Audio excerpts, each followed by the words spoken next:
பிரதமர் மோடி தலைமையில் மத்திய அமைச்சரவை இன்று கூடுகிறது. ஒரே நாடு ஒரே தேர்தல் மசோதாவை நாடாளுமன்றத்தில் தாக்கல் செய்வது குறித்து ஆலோசிக்கப்படும் என தகவல்.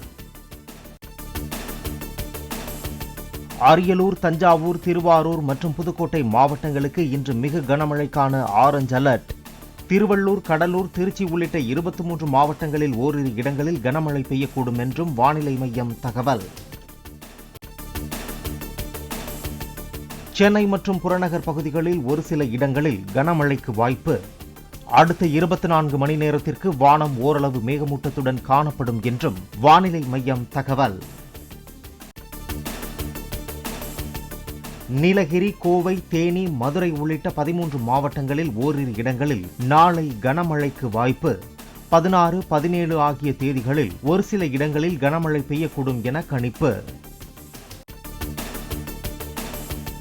அடுத்த 24 மணி நேரத்திற்கு தமிழக கடலோரம் மற்றும் அதனை ஒட்டியுள்ள பகுதிகளுக்கு தரைக்காற்று எச்சரிக்கை.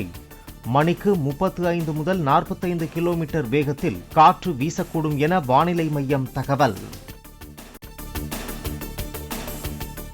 ஆழ்ந்த காற்றழுத்த தாழ்வு பகுதி நிலவுவதால் புதுச்சேரி மீனவர்கள் நாளை வரை கடலுக்கு செல்ல வேண்டாம் என உத்தரவு. நாகை, ராமநாதபுரம் மாவட்ட மீனவர்கள் மறு அறிவிப்பு வரும் வரை கடலுக்கு செல்ல தடை. புதுச்சேரி, காரைக்காலில் பள்ளி கல்லூரிகளுக்கு இன்று விடுமுறை. கனமழை எச்சரிக்கை காரணமாக விடுமுறை அளிக்கப்படுவதாக அமைச்சர் நமச்சிவாயம் அறிவிப்பு. கார்த்திகை தீபத் திருவிழாவின் போது பக்தர்கள் அண்ணாமலையார் மலை மீது ஏற அனுமதி இல்லை. அண்மையில் மண் சரிவு ஏற்பட்டு பாறைகள் உருண்டு விழுந்த நிலையில் அமைச்சர் சேகர்பாபு அறிவிப்பு. மகா தீபம் ஏற்றும் பணியில் ஈடுபடுவோர் மட்டுமே பலத்த பாதுகாப்பு மற்றும் முன்னெச்சரிக்கை நடவடிக்கைகளுடன் மலை மீது ஏற அனுமதி. மலைப்பாதை மட்டுமின்றி மலையின் எந்த பகுதியில் இருந்தும் மலை மீது யாரும் ஏறக்கூடாது என்றும் திருவண்ணாமலை ஆட்சியர் எச்சரிக்கை.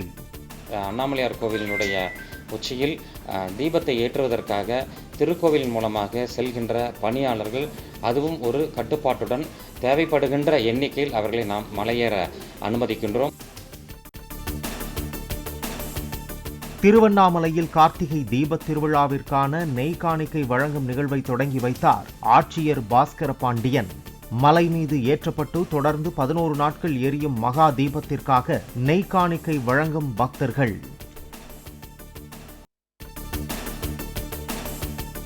தமிழகத்தில் மத்திய கணக்கு தணிக்கை துறைக்கு இந்து அறநிலையத்துறை கோப்புகள் அளிக்கப்படாததற்கு அண்ணாமலை கண்டனம்.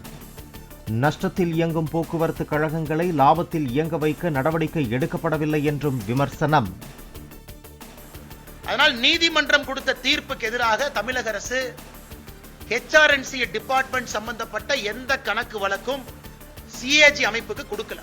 இதை வன்மையாக நாங்கள் கண்டிப்பது மட்டுமில்லாம, எதற்காக தமிழகத்தில் HRNC அமைப்பு இருக்கக்கூடாது என்பதற்கு இதுவும் ஒரு உதாரணம் என்பது உங்களிடம் சொல்லிக்கொள்ள நாங்கள் கடமைப்பட்டிருக்கின்றோம். சென்னை அருகே ஆட்டோவில் சவாரி வந்த 80 வயது மூதாட்டியை தாக்கி செயின் பறிப்பில் ஈடுபட்ட ஆட்டோ ஓட்டுநர்.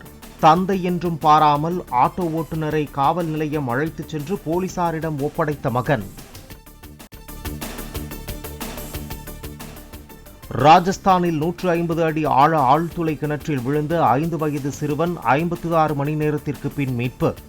3 நாட்களாக நீடித்த மீட்பு நடவடிக்கைக்கு பின் மருத்துவமனையில் அனுமதிக்கப்பட்டு தீவிர சிகிச்சை. 2031ஆம் ஆண்டிற்குள் நாட்டின் அணுசக்தி உற்பத்தி திறன் மும்மடங்காக உயரும் என மக்களவையில் மத்திய அமைச்சர் ஜிதேந்திர சிங் தகவல். இறக்குமதியாகும் யுரேனியத்தை சார்ந்திருப்பதை குறைக்கும் வகையில் தோரியம் உபயோகம் குறித்து பரிசோதிக்கப்படுவதாகவும் விளக்கம். சபரிமலையில் ஐயப்பனின் அபிஷேகத்திற்கான சந்தனத்தை வனத்துறையிடம் இருந்து வாங்க தேவசம் போர்டு முடிவு. தனியாரிடம் இருந்து கொள்முதல் செய்த சந்தனத்தின் தரம் குறைவாக இருப்பதாக வந்த புகாரை அடுத்து மாற்று ஏற்பாடு. தொழிலாளர் வருங்கால வைப்பு நிதியை அடுத்த ஆண்டு முதல் ATM-இல் பணமாக எடுப்பதற்கு மத்திய அரசு நடவடிக்கை. தகவல் தொழில்நுட்ப அமைப்பை மேம்படுத்தி துரித சேவைக்கு தொழிலாளர் அமைச்சகம் ஏற்பாடு. மத்திய பிரதேசத்தின் இந்தூரில் 1000க்கும் மேற்பட்ட பைக் சைலன்சர்கள் புல்டோசரை ஏற்றி அழிப்பு. அதிக ஒலி எழுப்பும் வகையில் மாற்றி அமைக்கப்பட்டு இருந்ததால் போக்குவரத்து போலீசார் நடவடிக்கை.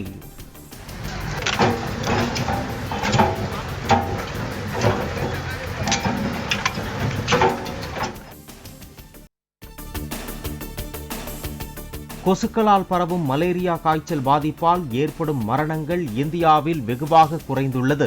6 ஆண்டுகளில் 69% அளவுக்கு குறைந்துள்ளதாக உலக சுகாதார அமைப்பு தகவல். 2034ஆம் ஆண்டுக்கான கால்பந்து உலகக்கோப்பை சவுதி அரேபியாவில் நடக்க உள்ளது. வேறு எந்த நாடும் நடத்த முன்வராத நிலையில் ஒருமனதாக சவுதி அரேபியா தேர்வு.